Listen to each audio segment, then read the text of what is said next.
ನಮಸ್ಕಾರ, ನಾನು ನಿಮ್ಮ ಮುತ್ತು. ಈ ಒಂದು ವಿಡಿಯೋದಲ್ಲಿ 5ನೇ ತರಗತಿ ವಿದ್ಯಾರ್ಥಿಗಳಿಗೆ ದ್ವಿತೀಯ ರೂಪಣಾತ್ಮಕ ಮೌಲ್ಯಮಾಪನ ಇದೇ ಒಂದು ಆಗಸ್ಟ್ ಕೊನೆಯ ವಾರದಲ್ಲಿ ನಡೆಯುವಂಥದ್ದು.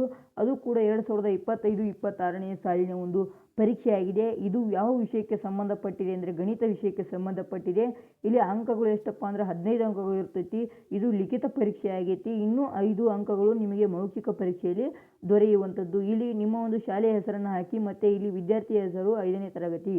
ಅದೇ ರೀತಿಗೆ ಕ್ವಶನ್ಗಳನ್ನು ಬಿಡಿಸುವುದಾದರೆ ಕೆಳಗಿನ ಚಿತ್ರಗಳಲ್ಲಿ ಭಿನ್ನರಾಶಿಗಳ ಎಷ್ಟನೇ ಭಾಗಕ್ಕೆ ಬಣ್ಣ ಹಚ್ಚಲಾಗಿದೆ ಎಂದು ಬರೆಯಿರಿ. ಇದಕ್ಕೆ ಎಷ್ಟು ಅಂಕ? 2 ಅಂಕಗಳು. ಇಲ್ಲಿ ನೋಡಬಹುದು ವಿದ್ಯಾರ್ಥಿಗಳೇ, ನಾನು ಒಂದು ಉದಾಹರಣೆಗೋಸ್ಕರ ಉತ್ತರವನ್ನು ಬರೆದಿದ್ದೇನೆ ನಿಮಗೆ ಸರಿಯಾಗಿ ಅರ್ಥವಾಗಲಿ ಎಂದು. ಇಲ್ಲಿ 8 ಭಾಗಗಳಿವೆ. 5 ಭಾಗಗಳಿಗೆ ಬಣ್ಣವನ್ನು ಹಚ್ಚಿದ್ದಾರೆ. ಆದ ಕಾರಣ 5/8 ಅಂದರೆ 8ನೇ 5 ಅಂತ ಸಮಥಿಂಗ್. ನೀವು ಏನೇನು ನಿಮ್ಮ ಶಾಲೆಯಲ್ಲಿ ಏನು ಓದಿಸ್ತಾರೋ ಅದೇ ರೀತಿ ಇಲ್ಲಿ ಇಷ್ಟಕೊಂಡ ಎಲ್ಲ ಆಕೃತಿಗಳು ಕೊಟ್ಟಿದ್ದೇನೆ. ಇದಕ್ಕೆ ನೀವು ಸರಿಯಾಗಿ ಉತ್ತರ ಬರೆದರೆ ನಿಮಗೆ ಎಷ್ಟು ಅಂಕಗಳು? 2 ಅಂಕಗಳು ದೊರೆಯುತ್ತವೆ. ನೆಕ್ಸ್ಟ್ ಮೇನ್ ನೋಡೋದಾದರೆ ಈ ಭಿನ್ನರಾಶಿಗಳನ್ನು ಚಿತ್ರಗಳಲ್ಲಿ ಪ್ರತಿನಿಧಿಸಿ ಅಂತ ಕೇಳಿದ್ದಾರೆ. 12ರ 4ನೇ 1 ಭಾಗ ಎಷ್ಟು ಅಂತ ಕೇಳಿದ್ದಾರೆ. 12ರ 4ನೇ 1 ಭಾಗ 3 ಅಂತ ಇಲ್ಲಿ ಉತ್ತರ. ಮತ್ತು ಇಲ್ಲಿ ಕೂಡ ನೀವು ಚಿತ್ರ ಬರೆಸಬೇಕು. 10ರ 2ನೇ 1 ಭಾಗ ಎಷ್ಟು ಅಂತ ಕೇಳಿದರೆ ಇಲ್ಲಿ ನೀವು ಚಿತ್ರವನ್ನು ಬಿಡಿಸಬೇಕು ಮತ್ತು ಇಲ್ಲಿ ಅದಕ್ಕೆ ಉತ್ತರವನ್ನು ಬರೀಬೇಕು. ನೆಕ್ಸ್ಟ್ ಮೇನ್ ಕ್ವಶನ್ ಏನಂದರೆ ಈ ಚೌಕದ ಸುತ್ತಳತೆ ಕಂಡು ಹಿಡಿಯಿರಿ. ಇದಕ್ಕೆ 2 ಅಂಕಗಳು ಇರ್ತವೆ. ಚೌಕದ ಸುತ್ತಳತೆ ಕಂಡು ಹಿಡಿಬೇಕು ಅಂದರೆ ಇದು 40 ಸೆಂಟಿಮೀಟರ್ ಚೌಕ ಇದೆ. ಇಲ್ಲಿ ಸೂತ್ರ ನೋಡಿದರೆ 4 ಇಂಟು ಉದ್ದ ಅಂತ ಕೇಳಿದರೆ ಉದ್ದ ಎಷ್ಟಿದೆ? 40 ಸೆಂಟಿಮೀಟರ್. ಅದಕ್ಕೆ ಉತ್ತರವನ್ನು ಬರೀಬೇಕು. ಅದೇ ರೀತಿಯಾಗಿ ಇಲ್ಲಿ ನಿಮಗೆ ಸೂತ್ರವನ್ನು ನಾನೇ ಬರೆದಿದ್ದೇನೆ.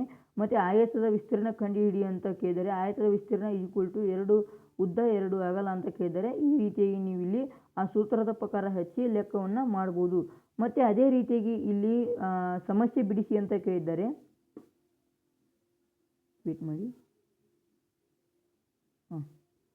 ಇಲ್ಲಿ ಸಮಸ್ಯೆ ಬಿಡಿಸಿ ಅಂತ ಕೇಳಿದರೆ 2 ಅಂಕಗಳಿಗೆ ಈ ಸಮಸ್ಯೆಯನ್ನು ನೀವು ಬಿಡಿಸಿದರೆ ಎಷ್ಟು ಅಂಕ? 2 ಅಂಕಗಳು ನಿಮಗೆ ದೊರೆಯುವಂತಿದೆ. ಅಥವಾ ಈ ಸಮಸ್ಯೆಯನ್ನು ಬಿಡಿಸಲು ನಿಮಗೆ ಬರಲಿಲ್ಲ ಅಂದರೆ ಇಲ್ಲಿ 2 ಅಂಕಕ್ಕೆ ಇನ್ನೊಂದು ಪ್ರಶ್ನೆಯನ್ನು ನಿಮಗೆ ಕೊಟ್ಟಿದ್ದಾರೆ. 1, 2ರಲ್ಲಿ ಛೇದ ಯಾವುದು? 3/4ರಲ್ಲಿ ಅಂಶ ಯಾವುದು ಅಂತ ಕೇಳಿದರೆ ಇದಕ್ಕೆ ಉತ್ತರ ಬರೆದರೆ ಕೂಡ ನಿಮಗೆ 2 ಅಂಕಗಳು ಸರಿಯಾಗಿ ಸಿಗುತ್ತವೆ. ಇಲ್ಲಿ ಅದಕ್ಕಂತ ಆರ್ ಅನ್ನುವ ಒಂದು ಕ್ವಶನನ್ನು ನೀಡಿದ್ದಾರೆ. ಅದೇ ರೀತಿಯಾಗಿ ಇನ್ನೊಂದು ಏನಪ್ಪ ಅಂದ್ರೆ ಇಲ್ಲಿ ನೆಕ್ಸ್ಟ್ ಮೇನ್ ಕ್ವಶನ್ ಏನಂದರೆ 2 ಅವವೃತ್ತಗಳಿಗೆ ವೃತ್ತ ಹಾಕಿರಿ ಅಂತ ಕೇಳಿದ್ದಾರೆ. ಇಲ್ಲಿ ನೀವು 7ರ ಅವವೃತ್ತಗಳಿಗೆ ವೃತ್ತ ಹಾಕಿರಿ ಮತ್ತು 12ರ ಅವವೃತ್ತಗಳಿಗೆ ವೃತ್ತ ಹಾಕಿರಿ ಅಂತ ಕೇಳಿದ್ದಾರೆ. ಇಷ್ಟಕ್ಕೂ ನೀವು ಸರಿಯಾಗಿ ಆನ್ಸರ್ ಮಾಡಿದರೆ ನಿಮಗೆ ಎಷ್ಟು ಅಂಕಗಳು ಸಿಗುತ್ತೆ ಅಂತ ನೋಡ್ಬೋದು. 2 ಅಂಕಗಳು ನಿಮಗೆ ಇಲ್ಲಿ ಸಿಗುತ್ತೆ. ಅಪವರ್ತನ ವೃಕ್ಷ ಪೂರ್ಣಗೊಳಿಸಿರಿ ಅಂತ ಕೇಳಿದ್ದಾರೆ. ಇಲ್ಲಿ ಅಪವರ್ತನ ವೃಕ್ಷವನ್ನು ಏನು ಮಾಡಬೇಕು? ಪೂರ್ಣಗೊಳಿಸಬೇಕು.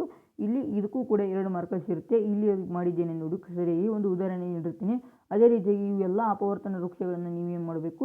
ಇದನ್ನು ಮಾಡಬೇಕಾಗುತ್ತದೆ. ನೆಕ್ಸ್ಟ್ ಏನಂದರೆ ಈ ಪ್ರಶ್ನೆಗಳಿಗೆ ಉತ್ತರಿಸಿ ಅಂತ ಕೇಳಿದ್ದಾರೆ. ಈ ಪ್ರಶ್ನೆಗಳಿಗೆ ಉತ್ತರಿಸಿ ಅಂತ ಕೇಳಿದ್ದಾರೆ. ವಿಸ್ತೀರ್ಣದ ಆದರ್ಶಮಾನ ಯಾವುದು? 1 ಕಿಲೋಮೀಟರ್ಗೆ ಎಷ್ಟು ಮೀಟರ್ಗಳು ಅಂತ ಕೇಳಿದ್ದಾರೆ.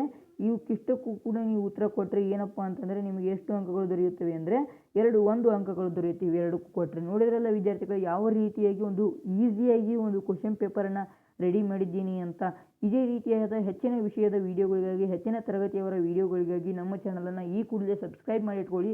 ಅಲ್ಲಿ ಹುಡುಕಾಡುವುದು ಅವಶ್ಯಕತೆ ಇಲ್ಲ ಅಂತ ಹೇಳ್ತಾ ಇಲ್ಲಿಗೆ ಈ ಒಂದು ವಿಡಿಯೋನ ಮುಕ್ತಾಯಗೊಳಿಸ್ತಾ ಇದ್ದೀನಿ. ಇಷ್ಟು ಹೊತ್ತು ನಮ್ಮ ಜೊತೆಗೆ ಇದ್ದು ವಿಡಿಯೋನ ನೋಡಿದ್ದಕ್ಕೋಸ್ಕರ ಧನ್ಯವಾದಗಳು. ಅದೇ ರೀತಿಯಾಗಿ ನಿಮಗೆ ಇನ್ನೊಂದು ಖುಷಿಯ ಸುದ್ದಿ ಏನಂದರೆ ಈ ಒಂದು PDF ಅನ್ನು ನಾನು ಫ್ರೀಯಾಗಿ ನಿಮಗೆ ನಾನೊಂದು ಟೆಲಿಗ್ರಾಮ್ ಚಾನಲಲ್ಲಿ ಹಾಕಿರ್ತೇನೆ. ಟೆಲಿಗ್ರಾಮ್ ಚಾನಲ್ ಲಿಂಕನ್ನು ನಾನು ಡಿಸ್ಕ್ರಿಪ್ಷನಲ್ಲಿ ಇಟ್ಟಿರ್ತೀನಿ. ಹೋಗಿ ತೆಗೆದುಕೊಂಡು ಹೋಗಿ ನೋಡ್ಬೋದು. ಅದೇ ರೀತಿಯಾಗಿ ವಿಡಿಯೋಗೆ ಲೈಕ್ ಮಾಡಿ ಅಂತ ಹೇಳ್ತಾ ನೆಕ್ಸ್ಟ್ ವಿಡಿಯೋದಲ್ಲಿ ಸಿಗ್ತೀನಿ. Tata bye.